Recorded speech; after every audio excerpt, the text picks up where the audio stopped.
So you may make $500 to $1,500 per property. Profit? Profit. We're talking about profit now. Yeah. The minimum that I would probably make on a property would be like maybe $1,500.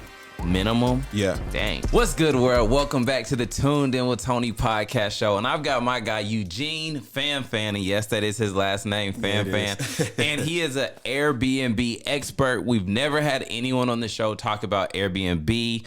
Humongous industry. A lot of people need to know about it. So welcome to the show. I've got a lot of questions that the people need to answer. Questions for myself that they need answers to. So welcome to the show, my brother. Let's go. Let's get it. Appreciate you having me on. Where you from? Man, originally from Miami. My background is Haitian. Like, people ask me, hey, what's your real last name? Yeah. Like, yeah, it is. But yeah, it's a Haitian last name. But originally I'm from Miami, born and raised. I relocated to Tampa to go to school. So I've been in Tampa for about 13 years now. So I live in Tampa, Florida. Okay, cool. And then for you, was Airbnb something you sought out or just something you just accidentally fell into? I feel like I accidentally fell into it. I wasn't really looking for it when I got into it. I was actually doing something else, doing financial services. And I was looking for a way to invest money.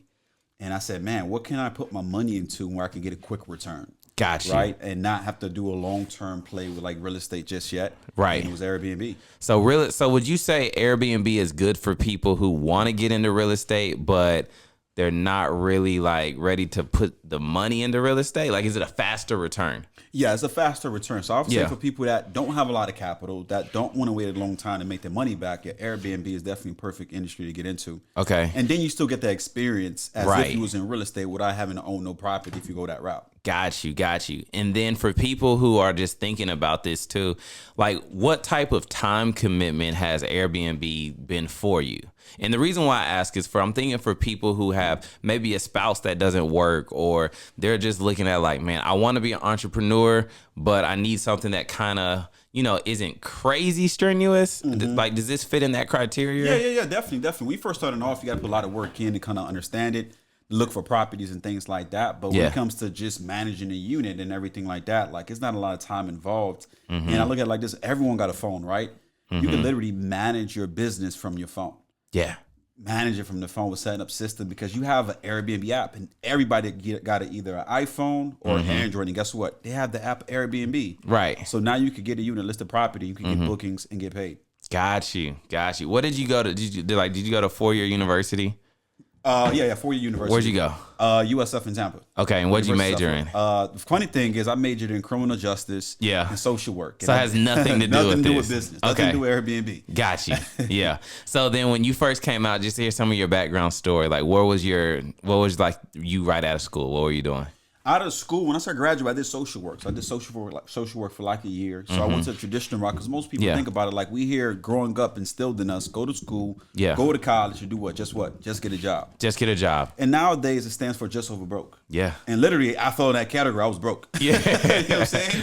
When I was graduating college, so I thought that, hey, me getting this college degree, me having experience in doing internships, that when I work, I'll be able to obtain financial freedom. You know what I'm saying? I was able to get the American dream, but to find out was the American nightmare. Yeah. And I was living paycheck to paycheck, overworked, underpaid, and kind of following the same footpath as my dad. Because unfortunately my mom passed away when I was younger. So my goal, always appreciated, my goal always when I was younger was like, hey, look, I see my dad struggle. I want to figure out a way, how can I bring financial freedom for my family? Right. So I thought going to college, getting a job, doing that was going to make it happen, and it didn't.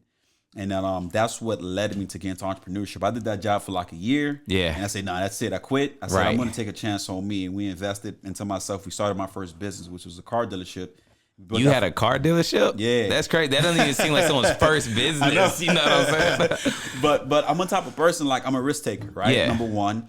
And I wanted to do something that I could relate with. And I'm a guy, I like cars. So, you know what? Well, let me do something where it's not just, hey, just about making money. I like cars. I can make money at the same time, and I can also control my time. So that was the first business we got into after college. Okay, so you get into a car dealership. You actually like had used cars for sale, I'm assuming? Used cars for sales, yeah. So we were able to purchase vehicles from the auction, and we resold them. So my thought was, and which was a great idea, was like, you know what? I know a lot of college students that go to college don't have no car. Right. It's very difficult to figure out how to get their first car. So you know what? Well, I could be able to bring help the college students get a vehicle. Right. So that was the very first thing we started to do, and is help college students get into vehicles, or people that need to get a vehicle, single mom, or just a family who's trying to figure a way out that didn't have opportunity to purchase a vehicle from a new car store. Yeah. We could assist them with financing and things like that with purchasing a car. Okay, and how long did you do that? We did that for like 6 years. Dang, so you were committed to the car dealership. Yeah, locked in. Yeah. Okay, and then what stopped it for you?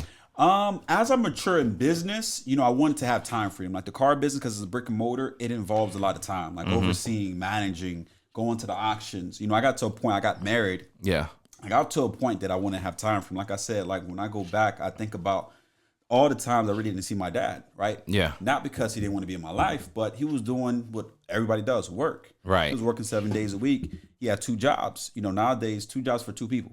And I barely saw him because of that. So I always thought to myself, well, you know what? I want to have freedom. I want to control my time. And this business is not going to make it happen. Yeah. I can make the money, but I don't have time to enjoy the money. Right. So I started thinking, what can I do where I could get more of my time freedom back? And I looked into the financial services because I seen a lot of our people uneducated when it comes to financial literacy. Right. And, some banks, some financing companies would charge people outrageous interest rates. Yes. In Florida, it could go up to 28% interest. 28%. Dang. Literally. So a lot of our people's getting taken advantage of by the banks because guess what? They was uneducated. Yeah. Kind of think about it. When you was in school, like, did you have any classes or course that taught you about credit, home ownership, financial literacy? Nah. That's what's so crazy just about the school system in itself too. Pull the mic just a little bit closer. Okay. But that's just what's so crazy about the system itself, where you said, like, we go to school, we're taught these things, but we're not taught how to be independent, right? I had even heard something too. I haven't done my research, so don't quote me, but they were saying, like, back in the day, the Rothschilds invested heavily into the education system. Reason being is because they needed employees. So if you think in the foundation of the education system, it's only made for people to be employees. So like you said, the American dream was go to school, go to college, graduate in 4 years, just get the job to be just over broke. Facts. And that's what we're seeing so much. And then, of course, the narrative is changing now with entrepreneurship. Because I remember, like, I'm 32, so I remember when I was first coming up, it was like entrepreneurship was so risky. Everyone talked about risk. Now it's getting a little bit hotter where everybody wants, of course, like post-pandemic and stuff like that. But so, like, after that, what was the next thing that you jumped into before Airbnb? And the reason I want to ask is because I want people to see that, you're just like them, that they can do Airbnb, that they may be at a job that they're ready to get out of. You know what I'm saying? So what was the next thing? 100%. So, I did the car business for 6 years. And then I transitioned to financial services where we help people with their finances, their credit, and things like that. As my wife's a real estate agent. And what got me into Airbnb, when I told people, like, you don't have to have a lot of money. You don't have to have a lot of experience. You just got to make that decision and the willpower to get into it. So I thought to myself, well, you know what? I'm going to learn as much as I learned as possible at Airbnb, figure out how can I get into the industry because, I'm like most people when I first got started. I thought you had to purchase a property. Yeah. I thought you had to get a mortgage on a house and then you could do Airbnb. Right. But then when I find out you could do rental arbitrage, it was game over. So let's break down the key word of rental arbitrage. What exactly does that mean? Yeah, so basically think about it. Rental arbitrage is basically you could rent out somebody else's property, right? Let's say as a private landlord, they're renting out their house and you could rent out their property. Yeah. You could get permission from them that they'll allow you to be able to sublease it, sublet it to somebody else, and you're able to market on, third-party platforms like Airbnb, Vrbo, different platforms with their permission and make money on their property. Dang. So you don't got to buy it. So I thought that you had to purchase a property, pay $300,000, $400,000, get a mortgage, and do it. But once I found out you could rent somebody's property with their permission, list it on Airbnb, and get paid as if you own it without owning it, oh man, it was dope. Dang. So what would you say? Because that sounds better to me, and the reason why is it seems like it's kind of a headache trying to go through the apartment complex versus finding homes like single family homes where they really are focused more on cash flow. Because let's look at it this way. You got the apartment complex. They're humongous companies usually. Correct. Owners aren't even there. And their key thing is making sure the majority is happy, which being their residents. The residents. But then you got Bob over here who owns a house. Maybe it's passed down to him or whatever. He just doesn't want it to be a headache and lose money on it. So it seems like there's a bigger market on his side for the less barrier to entry, I should say. And is that kind of the route you've been taking versus apartment complex or what? So I do both. Okay. Right? I do a little bit of both. I do the apartments and I also do the houses as well too. And it's a benefit, it's a pros and cons for both, right? What I tell people, because sometimes with a single family, it could cost a little bit more because you got to furnish it. You got more rooms in the house, so it may cost you maybe $4,000 to furnish it. Yeah. To get the lease, it maybe cost you maybe another $4,000. So it costs a little bit more to maybe get into a house, but the profit margins are a whole lot bigger. Apartment complex may be cheaper to get into it. You're just paying the first month. Sometimes no security deposit, depending on your credit. Yeah. And then you just furnishing a 1 bedroom. You make anywhere from $2,000 to $3,000 or $4,000 on that one apartment. A month? You have a month. That's crazy. So let's just talk about it this way too, because I love tearing down the objecting beliefs so people can just listen. You know what I'm saying? So when they first get into it, you say 2,000 to 3,000, right? Maybe 4 sometimes, right? Today's rents 1,500 to 1,700, and then utilities. So you may make 500 to 1,500 per property. Profit? Profit. We're talking about profit now. Yeah. The minimum that I would probably make on a property would be like maybe 1,500. Minimum? Yeah. Dang. On an apartment complex? On an apartment complex, 1,500. Okay. Profit-wise, after expenses, after paying the rent, utilities, cleaning fees, 1,500. Dang, that's what's up. Minimum, that's on the low end. The low end, yeah. Yeah, because I even see now that Airbnb has this thing where I guess they partnered with apartment complexes where you can find it, but it shows like, like $400 a month profit. Yeah. And those numbers are kind of off. It's not exactly accurate, right? It's giving you an estimate of profit that you can make on a property. Because most people probably do it part-time. They may still live in the apartment. Yeah. Rent out the other room. And I think that's what those were, because they had like a cap to how long you could do it. Yeah. And got you. Yeah. So with houses, you could probably make $5,000 to $6,000 after expenses. Dang. With a house. So we got a house right now that we got, and it worked out really, really dope. So we spoke to the landlord. It was like, hey, while me and my wife was building one of our houses, we were building a house, rented out a house. We rented it for like a year. Then our house was finished getting built. So I told the landlord I may not renew. Just like, hey, you've been paying rent on time and things like this. It was during the pandemic because, we work from home. So we always paid rent. And then he was like, hey, I asked him, I said, hey, well, I will rent it again if you allow me to be able to do short-term rental with the unit, right? I maintain the property, do X, Y, and Z. I will do the lease with you, right? He wanted $1,500. I said, look, if you allow me to do short-term rental, I'll give you $1,750 a month. Yeah. He's in New York. Yeah. Right. They don't want to come back to Florida. So look, we want to stay in New York. We got family here. We don't come back to Florida to maintain the property. Yeah. He doesn't know the market right now in Florida. The market is for a 3-2 house is like $2,500. I said, like, you $1,750. He's like, okay, let's do it. So we signed a year lease. He don't want the problem. He don't want to deal with it. He don't want to come back to Florida and deal with the property. He didn't want to do it. I said, no problem. Yeah. So now we're able to make on that particular house $5,000 to $6,000 in profit after expenses. We could charge $300 per day for someone staying there. Yeah. Right. So let's say someone stays there for a whole month. That's $9,000 in revenue minus expenses. You're probably looking at $6,000 in profit that we do in a house monthly on just one house. Dang. And what do you like better? Do you like the long-term rentals or the short-term? And the reason why I ask is because I don't know, is the business model better when the people are in and out, or were they just stuck there? That's a great question. It's the long term. Got you. Right, the long-term rentals, because when you're doing in and out, you got to get your cleaning staff to clean the unit. It's just too much in and out. And typically, when you get those type of people that are just on vacation, they may not maintain the property as well. Right. So we love, now what we've been doing is niching it down towards travel workers, right? Towards travel nurses. Yeah. That stay for 2 to 3 months at a time. You get to see the money better. And you can scale the business better. Right. And typically our travel nurses will stay for about 3 months, and sometimes they'll pay us a month for their stay. So let's say we want to charge $4,000 a month or $5,000 a month, they will pay us $15,000 up front. Right, for their stay. So now you can scale the business better. You don't got to worry about that property. So yeah, we're focusing on travel workers and travel nurses. Got you. I've been hearing people talk about travel nurses as being such a great niche market. 1, professional. 2, they usually don't have a lot of people with them. 3, it's not that long. So how do you target that audience? Correct. That's a great question. So I look at it just like fishing. You ever go fishing before? Hey, I've been fishing. You've been fishing? So it's like you go fishing, right? So if you want a nice, nice sized fish, you're not going to put this baby squid on that hook, right? That bait, right? So if you want a big fish, maybe a snapper, maybe a nice big grouper, you got to put some different bait on there, right? So that's the same thing. So you want to, I tell my mentees, I tell people, you want to get a unit that's near a hospital, number 1, or that's near downtown in your city, right? Because if it's near a hospital, most likely you're going to attract maybe a medical professional that want to travel to work at that hospital if they have an assignment there, because they wouldn't be close to their job site because they're working a lot of hours, 16 hours sometimes, right? Or maybe a long shift and they don't want to drive too far away from their assignment. Right. Or even a professional, most of the times they're conducting business downtowns, right? You think about business, most people want to conduct business downtown. So we look to get units near that area. Right. But another thing that we do to attract these individuals is that we list our units on nationalcorporatehousing.com. And then also we list it on Furnish Finders to attract those professionals. And the other thing that we do on our listing is that we put in our description, our Airbnb listing, which is a plus, is that we will give you a discount for long-term stays, 28 days or more. Okay. So now we're attracting people. Hey, look, if I'm going to stay long term, I could get a discount. I'm going to go here. Got you. Right. So I make it a win-win. So now it's like, hey, they get to save some money.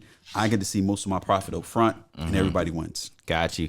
One thing that I'm thinking about too is just like a marketing ploy is everyone has a different strategy. Some people's is super themed out Airbnbs. If you're going for this travel nurse's long-term stay, are you going for like more of a very cozy homes type of style house that makes them be like, this could be home for a month? Yeah, facts. That's what I do. So we make it a cozy vibe. So we make sure we get, usually for our one bedroom, if it's a 1-bedroom apartment, we make sure we get a king size bed, get some nice, decorations in there, make it nice and cozy, get a nice size couch, put TVs in the living room, TV in the bedroom, is make sure it's cozy for them, right? So it's comfortable so they can feel like they're at home. Because now, like when I was looking at the stats, because I was looking at the numbers, right? Numbers is key with business. Right. So looking at the stats last year with statistics, it shows that the first quarter of 2022, the revenue that Airbnb did as a whole as a company, it did $1 billion in 3 months. That's crazy, isn't it? Right. Last year. So, and then it shows 3.4 people that travels when they stay longer. It'd rather be in Airbnb, people that travel. Yeah. They stayed 3-4 times longer because now Then a hotel. they don't want to be in a hotel. Yeah. Right, They're in a right. hotel. They don't want to be in a hotel because a hotel is like a studio vibe, right? So it's like, hey, tight. I don't want to be here tight. I want to be here for 3 months. So they're looking for places on Airbnb. Right. So it's in high demand. So now it's like, okay, you know what? Well, if it's in high demand, I'm going to cater to these individuals because right, we're going to cater to them. We get to make more money, and it's a win-win. So that's what we've been doing and strategizing with the business. Got you. And then when it comes to Airbnb as well, like what's one of the quickest ways to just fail or make the wrong decision? Because I remember one time when I was thinking about it, and I was like, this isn't the best area, but this house is super affordable. Is like, how key is location? Location is important, right? Yeah. And I always say this, just because a landlord or apartment complex tell you, yes, that you could do Airbnb and short-term rental, doesn't mean it's a good decision to do it there. Got you. Right? Because the numbers may not be good. So what I always tell people, you want to know your numbers up front. You want to know what's the estimate profit or revenue I can make on this particular location. And the best way to do that is to do comps, right? In real estate, realtors use the term comps, which is called comparables. Right. They use a system and an MLS for comparables. So in Airbnb, you could use systems such as Matchvisor. You could use B&B Calc, AirDNA to look at the numbers and see what's the potential profit you can make, and look at the comparables in that area. Then you make your decision to know if it's profitable. So if it's within your margin where you want to be at. For me, I look at if it's an apartment, the minimum I would make if I want to take it, it would be $1,500. I want to make sure I can make anywhere from $1,500 to $3,000 in profit in that particular unit. If I can't do that, I don't want to be in it. So that's very, very key. And a lot of people make that mistake when they first do Airbnb. They get the wrong location, not making no profit. And I see a lot of people make this mistake and end up not doing the business the right way. Yeah. So you want to know your numbers and leverage these apps. Just look at the numbers. If the numbers make sense, do it. If it don't make sense, look for the other one. Got you. And that makes sense too, because I think so many people can focus on finally getting a yes that you just make the complete wrong decision. Facts. You know what I mean? And then what's the play too with like, well, just to back it up a little bit, when you talk about Airbnb doing $1 billion, right? I remember when I was seeing the news, like Airbnb bust, Airbnb's going down, but it doesn't seem like it is. Can you just speak on that for anyone who's been reading or hearing that? Yeah, most definitely. And the reason why is because, it became very popular in 2020. Right. After the pandemic, after we had the shutdown. So a lot of people have been getting into it, but it was a big boom of people looking to travel. Because think about it, in the pandemic, we was on lockdown. Yeah. We couldn't go nowhere for a couple weeks. To get out. We was on lockdown, like, hey, I can't travel. Right. So people stuck. So once they finally gave us freedom, say, you know what? I could travel again. Yeah. Everybody and their mama was traveling, right? Yeah. So it was a big increase, right? So it was a big boom. And it's just like sometimes, with stocks, it may not show the right number.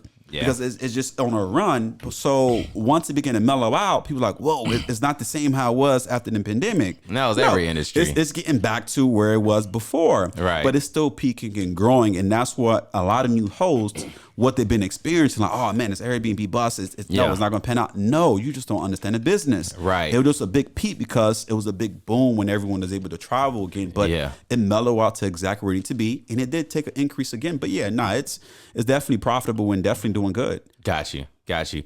What are some of the headaches you see? And I'm asking this from current event space owner. When I asked you about the apartment complex and the single family, I remember I've got a video doing really well on my channel when I opened Black Label Event Space. It was a single owner that owned it. And I had dealt with so many issues from incorrectly leasing a space from an apartment complex because noise complaints, blah, blah, blah, blah. So when I found this guy that owned the building, I thought it would be better. It was worse. And the reason why was because he was so attached to his property. Versus the apartment complex, you can kind of hide, you know what I'm saying? Like, or a property management company, you can kind of hide in there. What are some of the pros and cons you've seen with apartment complex and single family home?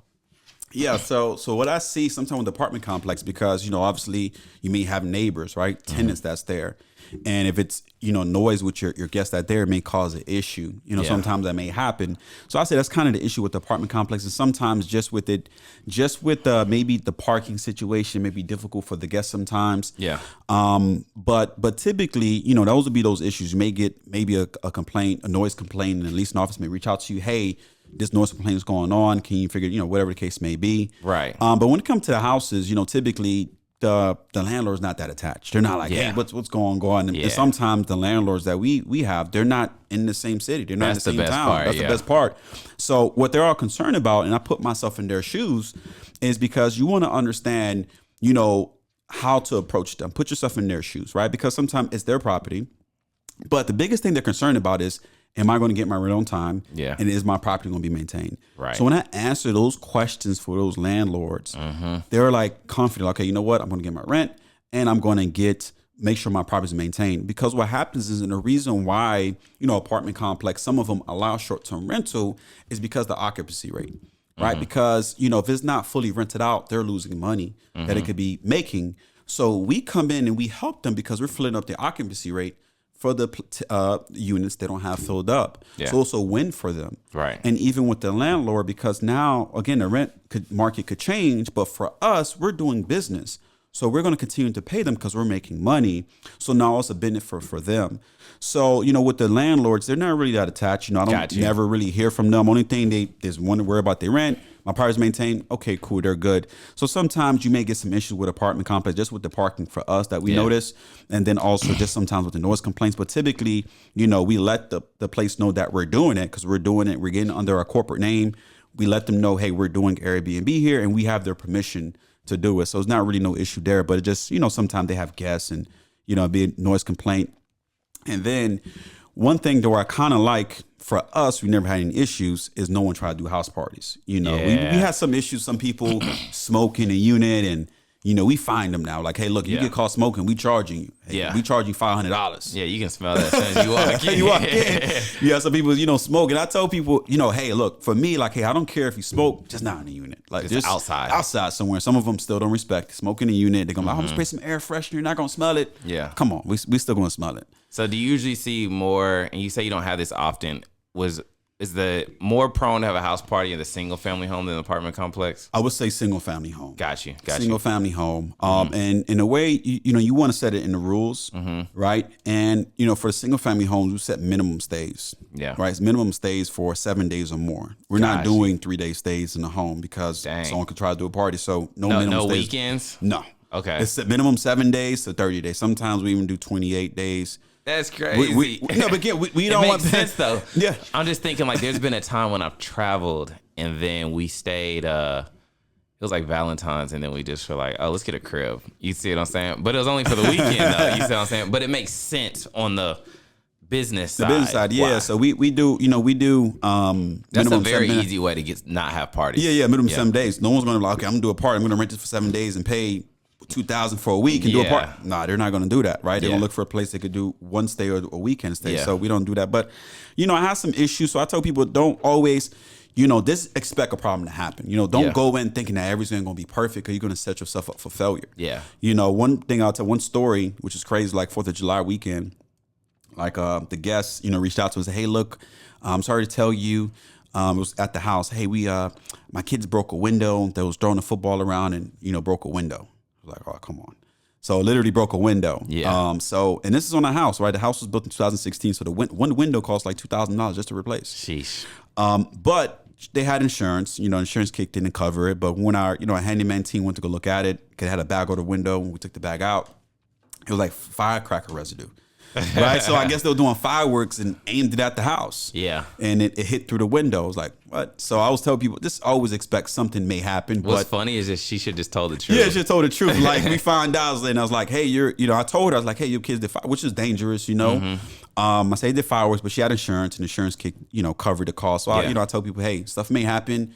Airbnb have insurance, but you also could get insurance outside of that. So that way, when you do have a stay, if anything happen, you get reimbursed for any damages that happen. Because we have some stuff that get damaged, but we get reimbursed. Got you. Cost of doing business. You have stuff that happens. And I was still on the comparables, but one thing that I do want to speak about is the insurance with the Airbnb. So say, for instance, I've heard Airbnb insurance is great versus I've heard like with Turo, it takes a long time to get paid out. So if Airbnb's insurance is great, what makes you want to go through the guest insurance? Because certain platforms, like Verbo, they make the guest get insurance. So they don't provide it. So they make the guest get insurance. Okay. And you go through their insurance provider. That way it takes a little bit longer. I'm not going to lie, it takes a little bit longer. But if it's through Airbnb and their insurance kicks in, usually it's within 72 hours we get paid out, right? 72 hours? 72 That's hours. Quick. Pretty quick. So what they do, if the guest damaged it, we had a guest, I forgot what, they broke something, right? Yeah. They took pictures of what they damaged. Matter of fact, it was like this. It was like a boyfriend, girlfriend, was like a hole in the wall. Yeah. Right? And then we took pictures, got to estimate how much it cost. We reached out to the guest. Airbnb will give the guest 48 hours to respond, to pay how much it costs to fix whatever they damage. If they don't respond, their resolution team will kick in. You'll send them all the receipts, documentations, pictures. They will review it. Typically 72 hours, you'll get a direct deposit in your account for whatever the cost was. That sounds amazing. Yeah, so it's pretty quick. Yeah, okay. So from doing the comparison, it seems like from what you said, the single family homes is more profitable and the best way to go. Yeah. And then you saying you can find these by. Now, this is another question. When you're looking for this, you had a direct connection with this landlord from previously staying there. He had trust. How do you find these being cold? You're a cold audience. They don't know who you are. How do you do that? Yeah, so if you're first looking to get started in Airbnb, you can leverage so many different ways to do it. So the very first way is you can leverage Zillow, right? And you could do rentals. Now, you want to know, okay, well, I want to know a little bit about the industry. So when I'm reaching out to them, I approach them the right way, right? You want to present yourself as a company, let them know, look, I'm looking to do short-term rental. I see you have a rental. You want to do a tour, and that shows that you're serious. Because a lot of times they get a lot of phone calls, right? People they're just asking questions, they're not serious. So look for a rental on Zillow. Look at the numbers, put it in a Match Visor or AirDNA, see if the numbers make sense. If it makes sense, reach out to the landlord, or sometimes they may have a listing agent. Reach out to the listing agent, let them know what you're doing. Hey, look, I do short-term rental. Will this landlord allow it? If they allow it, can I do a tour? Is there kind of like when they hear that, are they like, ugh? No, once you explain it to them, sometimes they are like, look, I don't do Airbnb, I don't allow it. And I tell people, like, it's a numbers game. Yeah. Right? So don't just expect when you make that first phone call, you're going to get that first yes. Yeah. And I always say this, I have a saying that, look, when you get no's in life, it's going to build your confidence. It's going to make you have thick skin. Yeah. But once you get that yes, it's going to start building your bank account. So go through the numbers. So I tell people, like, make a list of like 20 numbers, 20 places that you probably like, and call. You are going to get a yes. You're going to get some no's. And once you get that yes, go for it, right?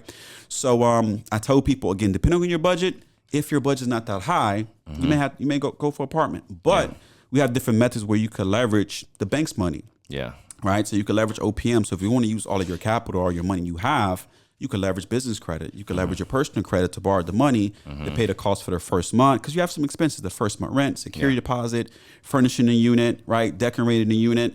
So now you can leverage, and typically it could cost you from $5,000 to $8,000 for your first unit. Oh, that's to get it? it set up. Yeah, maybe $8,000, $9,000 the most. Yeah. Okay, nice. I thought it was more than that. Nah. But so that's not bad at all. Nah. Yeah. And typically you break even within a month, 2 months, and you break even and you're cash flowing. Would you say like probably try to get like a 0% interest credit card, fund it that way, put all the profits towards that, and then in 6 months you're in the green? That's it, yeah. So sometimes you could be in the green literally within like 2 months. Dang. Like literally in the green within like 2 months with the property. Okay. That you have. So literally, you know, you get a 0% interest credit card. To me, that's free money, you know, and leverage that money to make more money, because most of us, we have that mindset like to save money. Right. You know, save your money. Like you can't save your way to wealth. Yeah, you know? And we got to know how to be the bank. Right. Because think about it. The bank do the same thing anyways. They borrow our money. We put our money to the bank account. What do? They lend it out. Yeah. They don't have, you see what happened with the bank, that, you know, bank Silicon situation, Valley, Silicon Valley, right? They lend it out the money, then they have no money at all, right? So, and they make money on the interest. They charge other people 5 to 15% interest to make the money and give us 0.0001%. Like, which I don't want nothing. Ain't no money at all. Right. So, but we could flip the script, because most people's like, well, that's not fair. You know, but guess what? I think it's fair, Tony. I think it's fair. Yeah. Right? Because guess what? We could play the same game. You could borrow their money, invest it, make a return, make profit, pay them back, and keep the difference. Yeah, definitely makes sense. So someone who's in Airbnb, maybe they have a fear. Like, it seems like you're doing it the right way, the professional way. It's set up right. I noticed that some people sneak and get these apartment complexes as if they're just doing them themselves. Is that a scary way to do it, because you could get found out and they cancel your lease?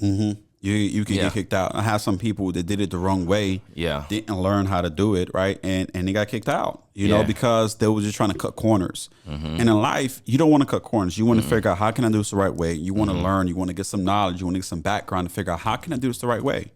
Right. And it could be costly, because you could get evicted. You may have to still pay the full term of the lease because you signed a contract and an agreement. They could take you to court. So sometimes it's not worth the headache, right? Because you're losing money in the long run, because if you get caught, they're going to find out. Like, anything that happens in the dark, it's going to come to light. Because they could just say, hey, you can't Airbnb, but you're still going to stay here. Yeah, that's it. You signed the lease. Like, whatever it is.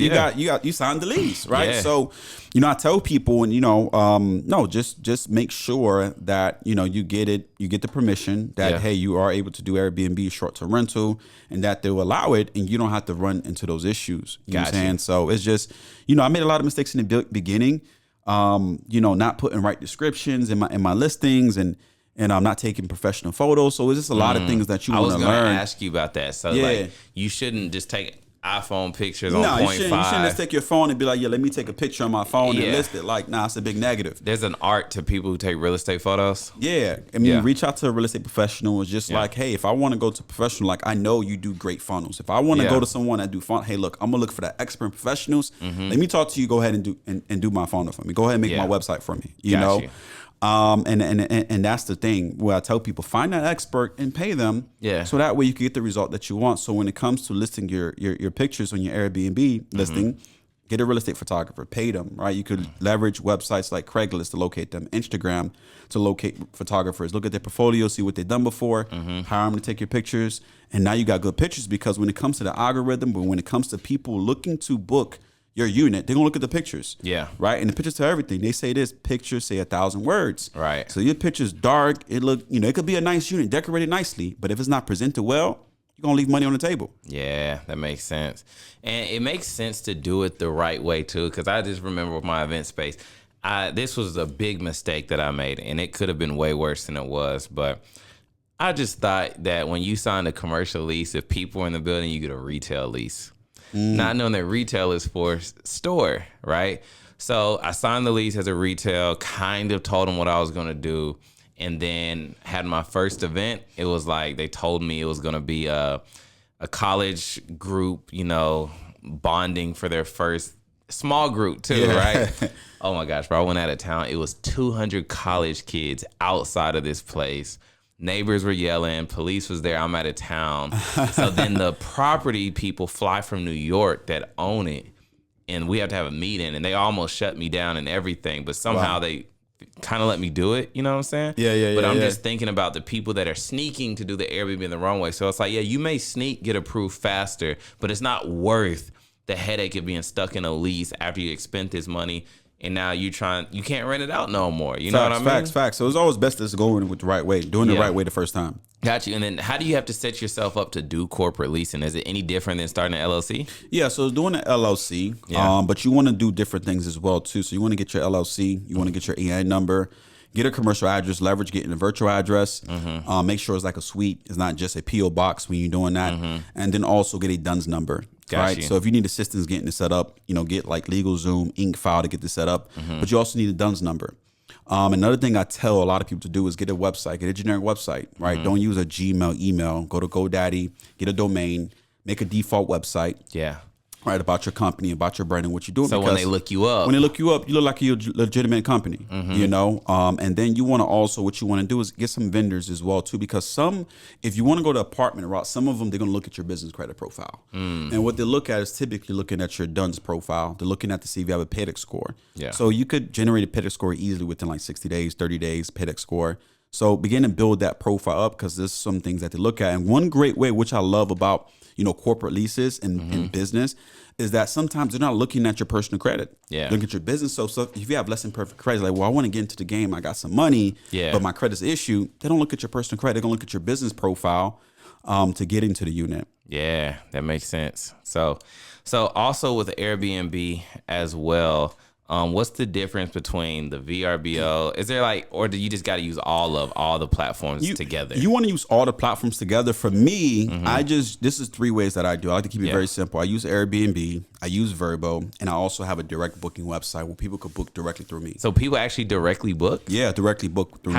How do they do that? Or is this repeat? So one is repeat, but also we have a website where we market as well too, but also we have a direct booking website, and it's linked to a system and a software, which is a channel manager / property management system. Yeah. And we have all of our listings there, and we'll put it on a website. We get to market ourselves. How do people find that website? Where we promote it, you can leverage like Facebook, Instagram, but also we have repeat clients, and we put them in a database.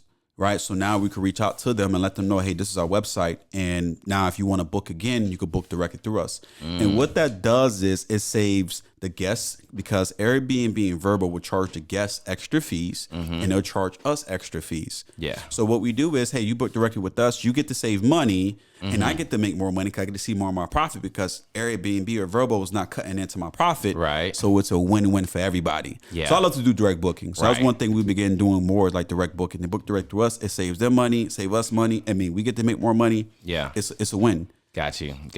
And then what's like the onboarding process?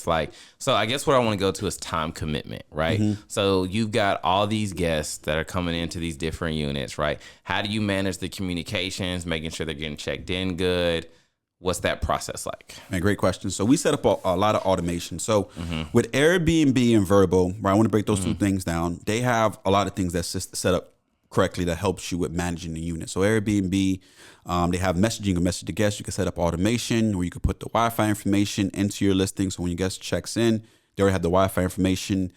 You could put automated messaging to message the guests, checkout instructions, check-in instructions within that. So you have a lot of automation you can set up with Airbnb. Yeah. And you can also do the same thing on Verbo. Verbo is like kind of like the copycat of Airbnb, right? They're like a partner company of Expedia. Gotcha. Right. So Verbo is a similar platform as Airbnb, but just through Expedia. Gotcha. Right?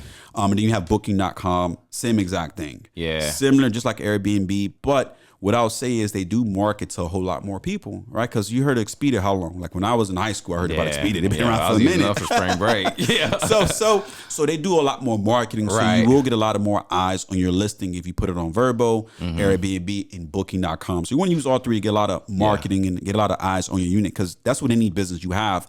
You need marketing. Gotcha. You cannot forget that. You need marketing, you need eyes on your product or service you have. But when it comes to managing it, we set up a lot of systems and automation within our property management system. And what it does is it allows us to link all of our listings together that's connected with Airbnb, Verbo, and Booking.com, and put it all into one. Okay. Right. And it promotes so this on our direct calendar can stay organized. Yeah, it can stay organized. So all the calendars will sync together so we would not get double booked. Okay. And also it connects to our direct booking website. So if someone books with us directly on our website, it'll show blocked off on each of the websites, Airbnb, Verbo, and Booking.com. We stopped using Booking.com. We just like to use Airbnb and Verbo, but it'll block out those calendars. That's nice. We could also set up automated messaging to our cleaning team. That's so what I was gonna anytime a guest would book our unit, a message gets sent out from our PMS system, automatically sent to our cleaning team that we got to check in, and the checkout is this date to clean the unit. Awesome. So let's talk about the cleaning company, right? So what you're talking about, all this complete automation system, you make it, and you probably teach how to make it easy for people.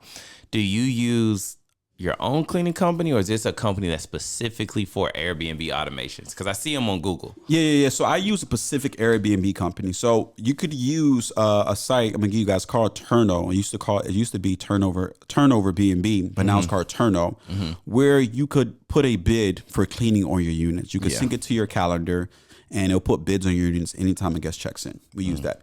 So I tell people use that a couple times, but once you build a good relationship with that cleaner, use them directly. Because what I'm thinking about, when it puts bids out, how does people still stay on time to get there? So they'll know. So anytime a guest checks in, it'll automatically let them know that someone's checking in. And if they check out in 3 days later, they could request it. So they have enough time to know, hey, this person's checking out. Yeah, 3 days later to go clean that unit. But once you see they clean your unit really well, because when it comes to clean, that's very, very important. Because if your unit is dirty, because Airbnb and Vrbo is all about reviews. So at the end of their stay, when they check out, they leave you a review. So if that unit wasn't cleaned well, they could put that in their review. So if that cleaner is cleaning your unit really, really good, you want to keep them. If they're not, kick them to the curb, find somebody else. Okay. But what we did was, once we had a cleaner that cleaned our units really well, we kept using them. So we use them directly. So now we cut out any middleman. When you use them directly, do they still get those automated notifications? Yep, automated notifications. So it's linked with our PMS system. It sends them an email. They get notified immediately anytime a guest is requesting to book our unit. When we accept it, they get an email to know when that guest is checking out, and they can put into the calendar and go get their team to clean the unit. Got you. So then another thing, how often are you even seeing your units? That's a good question. I ain't gonna lie. Like, I see them maybe once a month, once every 2 months, if that. Most of the times when I really see my units, when I'm first setting it up, I'm picking out decorations, I'm doing the tour. Yeah. That's when I really, really see it. But after that, once it's up and going, I really don't see it, because my cleaners clean the unit, they take care of it, so I don't really have to go see the unit after that. Is it kind of nerve-wracking? Like, most of yours are probably in Florida, right? All of them, Would you be scared to do one like in another city where you can't like grab and touch it? When I first got started, I was like, man, if I do one in another city, like, I don't know how it would work. I won't be there. What, someone breaks in? What does this happen? Yeah. But since I've been doing it for a while, I wouldn't be afraid to do it, because I would leverage the same system I created here in Florida and do the exact same thing in a different state. Yeah. And I know a lot of people that are doing it in different states all over, and they're doing really well.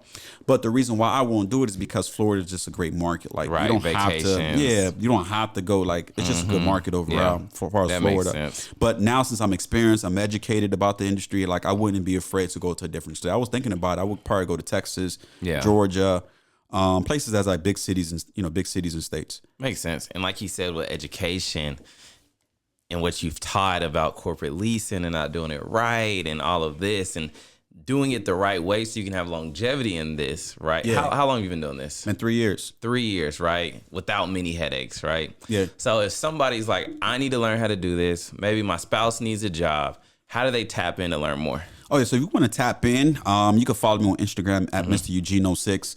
And then what we do is we do a free masterclass. So once a week, we do a free masterclass. So if you want to register, you'll go to freeairbnbmasterclass.com. Okay. And you'll be able to register. It's 100% free. Yeah. And I teach them these 3 things. Like, I'm actually going to give you information. I had some mentees literally, or some students literally, after the free masterclass, a week later, to grab the Airbnb.